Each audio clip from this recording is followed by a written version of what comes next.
Hello, what is up my friends? Today I'm bringing you a setup video. Been meaning to do this for a couple of weeks, but just haven't quite got around to it. Just starting off there with my comfy chair, one of the most important parts of the whole gaming setup, I believe. I have this guitar, which is the main one that I use if I'm doing any audio dubbing underneath, or if I want to record any sort of special things, and I'll use that guitar. It's sort of my main sort of workhorse.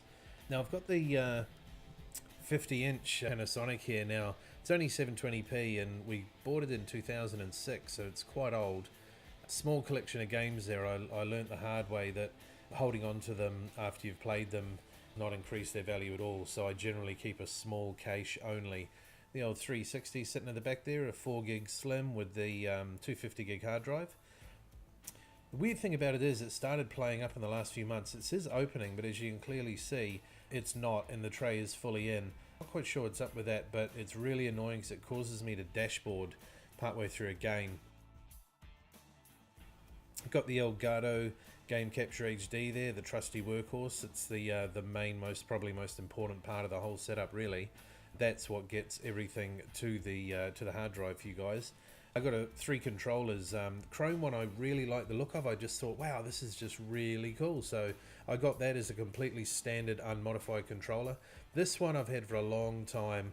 Put the 9mm in, the 22s, the shotgun, and the 357, I believe, for the start-stop.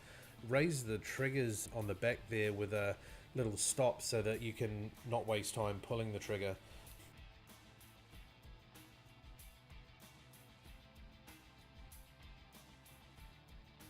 Did a similar mod to this one, but way before scuff.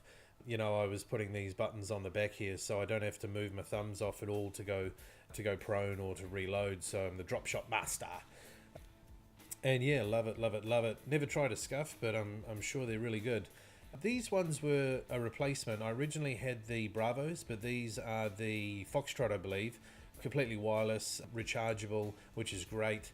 Had them quite a while and can really hear some good movement around me with those. The old blue ones here I use whenever I'm doing any recording or doing any overdubs, when I'm using them for music. Extremely large bass response, really good. USB sound card right there, so it will go with a Mac as well. You just have to unplug that USB part and just use the cords only.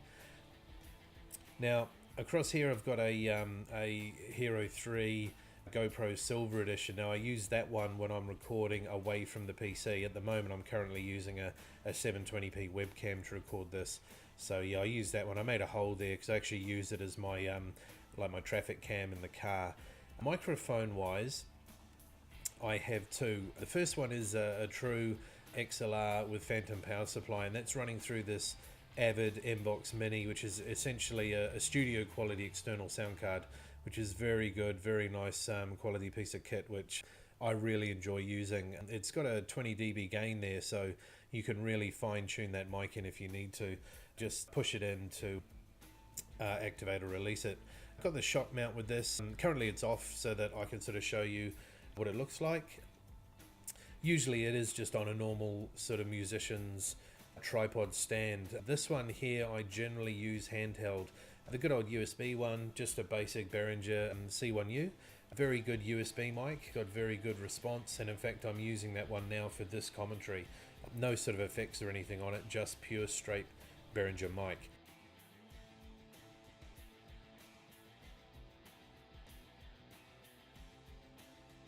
The laptop I got here is an i7. It's got 8GB of RAM. It's running Windows 8. I really wanted to give that a go. Windows 7 looked too boring. Just using the basic Logitech webcam software there to capture anything off the webcam. Pro Tools is the software that runs with that Avid Mbox Mini. I used this when I made the C3 entry video to record the actual guitaring. I used the GoPro to record me playing it, and then I used a completely different microphone to record the commentary over the top of it. I like this software because if it sort of the need takes you, you can really just create music. You can do anything. You can insert your own effects and loops. I think I'm going to pull up a de-esser here, which is a great module for, you know, just tidying and cleaning up waveforms. So yeah, Pro Tools, very expensive but nice bit of software. This is the Elgato Game Capture HD software. Big red button, pretty idiot proof. not going to do a review on that because everyone knows what it does. Power Director 9 is the one that I basically use for all of my videos that I put together that I'm going to be putting up to YouTube. I like the fact that you can just save old projects there. I am a bit sort of tight on space. I've only got a 750 gig or a 1TB hard drive, so I generally delete the project files afterwards. Wave Editor is important because using an XLR mic, it actually only records in mono, so I use that program to duplicate the left and right and then resave it back down again. Adobe software product here, After Effects, which is very powerful in the right hands, and I must say I'm really only a bit of a novice at this, but I managed to fumble my way through making my DirtyAary Jism Terrorism intro with it. If you're familiar with the way Adobe software works, then it shouldn't take too long to pick up, but yeah.